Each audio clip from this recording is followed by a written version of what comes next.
तो बुढ़िया चाची कहली हो कहाँ सुतर हो तारा पेटवा में तो सांप ढुकल बा हो। तब चाचा कहता रे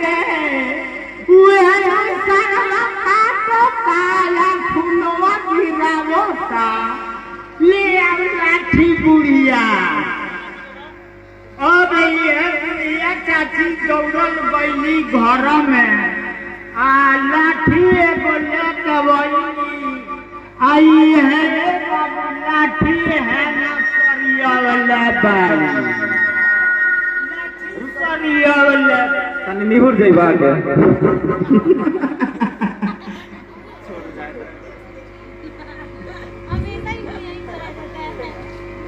लाठी सरियावले बाई तो बुढ़ऊ चाचा कहले तो गली कहता रे लठिया का हुआ का मार सरवा के वही में मार का है नहीं खुश रे।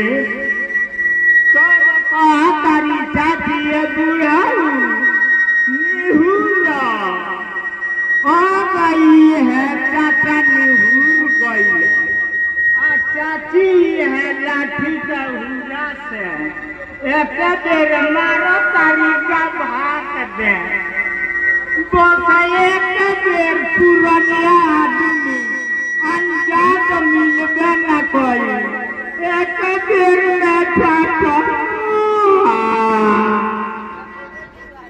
तो एक बार ताली बजाते हो लोगों के कहानी के लिए।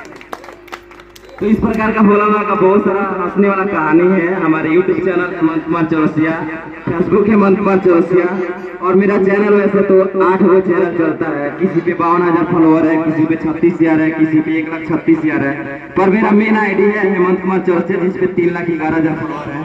तो आप लोग सुनते रहिएगा, देखते रहिएगा। बाकी अभी पत्नी भौजी आई हैं तो थोड़ा सा इनसे कुछ बुलवाएंगे और फिर उसके बाद टाइम मिलेगा तो जरूर कॉमेडी वीडियो खुद पेश करेंगे। बहुत सारा कॉमेडी वीडियो है अभी।